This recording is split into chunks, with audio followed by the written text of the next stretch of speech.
La question de l'environnement est au cœur des préoccupations des Français. Pour parler de ces enjeux sociétaux, nous recevons Bruno Soufflet. Vous êtes le directeur innovation société chez Dassault Aviation. Alors, contribuer à un environnement, est-ce une préoccupation pour Dassault Aviation? L'empreinte environnementale des avions est bien évidemment une préoccupation pour les avions civils.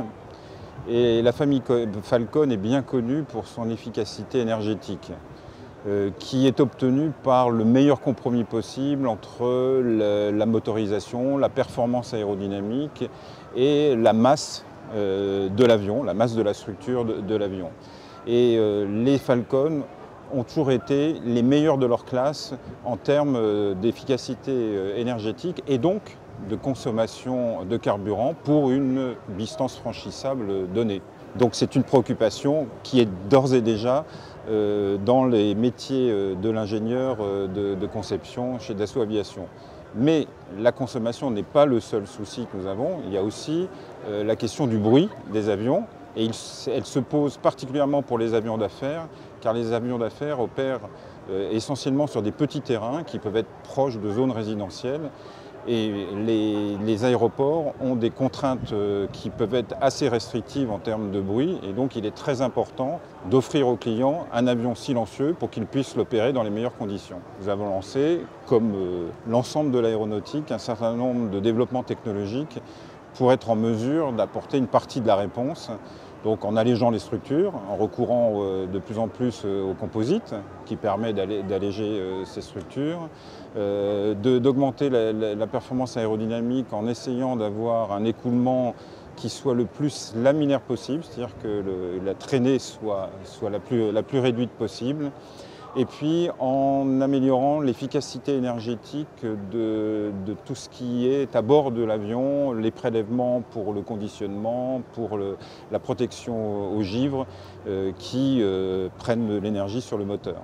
Donc ça concerne non seulement le groupe, mais également tous ses partenaires et ses sous-traitants? Voilà. En fait, l'aéronautique s'est dotée d'outils de développement technologique mutualisés, et notamment le programme Clean Sky européen, qui a démarré au début des années 2000 et qui se poursuit dans une deuxième phase aujourd'hui. Et les industriels se sont convaincus qu'il était important de rassembler les forces, de travailler ensemble sur des démonstrateurs, de façon à en tirer le meilleur bénéfice pour tous, que ce soit pour les avions de ligne, pour les avions d'affaires et pour les avions régionaux. Donc il faut préciser donc des objectifs qui sont quand même très ambitieux. C'est quand même de réduire de 50% la pollution sonore, de 50% la consommation de carburant et de 50% les émissions de gaz. Oui, et donc les développements technologiques ne suffisent pas. Et donc nous sommes convaincus aujourd'hui qu'il faut aller plus loin et qu'il faut aller rechercher des ruptures pour les années 2030, 2040. Et donc nous avons trois pistes. Bon, la première à plus court terme, qui est l'utilisation accrue des carburants de synthèse, qui dans leur cycle de vie sont plus neutres en carbone que le kérosène issu du pétrole.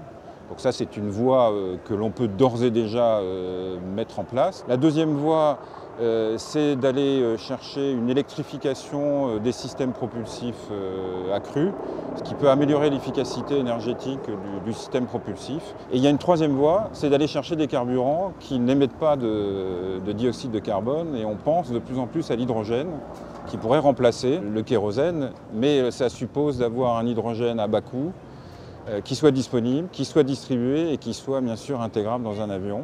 Et c'est un changement de paradigme parce que le recours à l'hydrogène va changer les équilibres de masse et de volume des avions. Mais c'est peut-être le prix à payer pour avoir un avion sans émission dans des horizons à 15-20 ans. Donc on peut penser que dès les années 2030 ou 2040, nous aurons des avions qui seront moins polluants et moins bruyants?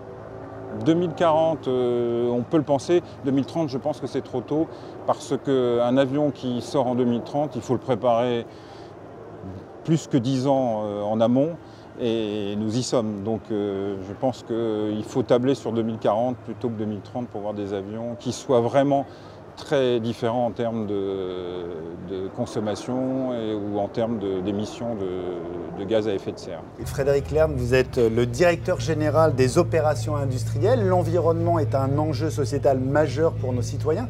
Est-ce que c'est important pour Dassault Aviation, l'environnement ? Ah oui, tout à fait. Depuis plus de 15 ans, dans nos 8 établissements en France, on mène des actions multiples dans plusieurs domaines afin de réduire notre empreinte environnementale dans ce pays. Alors concrètement, ça concerne par exemple la consommation d'électricité. Expliquez-nous.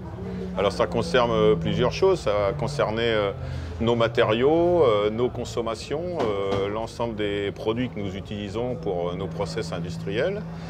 Sur l'aspect consommation, ça concerne la consommation électrique, évidemment. On consomme beaucoup d'électricité pour produire. Ça concerne pour éclairer. On consomme aussi beaucoup d'énergie pour chauffer nos établissements. On a des très grands établissements.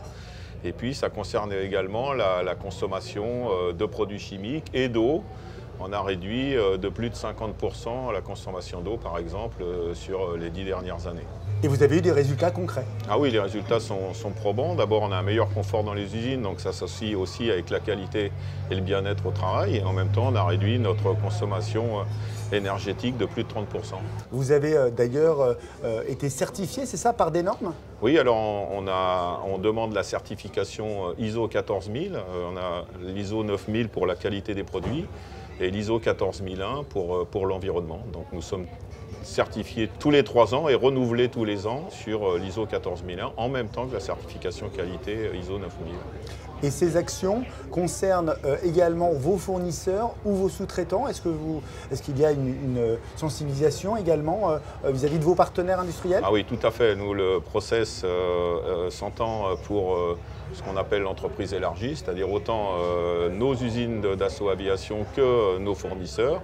C'est-à-dire qu'aujourd'hui, dans les clauses contractuelles que nous passons avec nos fournisseurs, nous exigeons le respect des normes environnementales et nous favorisons les gens qui veulent être ISO 14001. Je considère qu'on peut dire que Dassault Aviation est une entreprise responsable du point de vue de l'environnement. C'est absolument nécessaire d'y prendre conscience, mais de toute façon, les jeunes générations que nous embauchons sont très sensibles à ça et on observe que lors des entretiens d'embauche, on a beaucoup de questions de la part des jeunes pour savoir s'ils ont envie ou pas de rentrer chez Dassault Aviation du point de vue environnemental.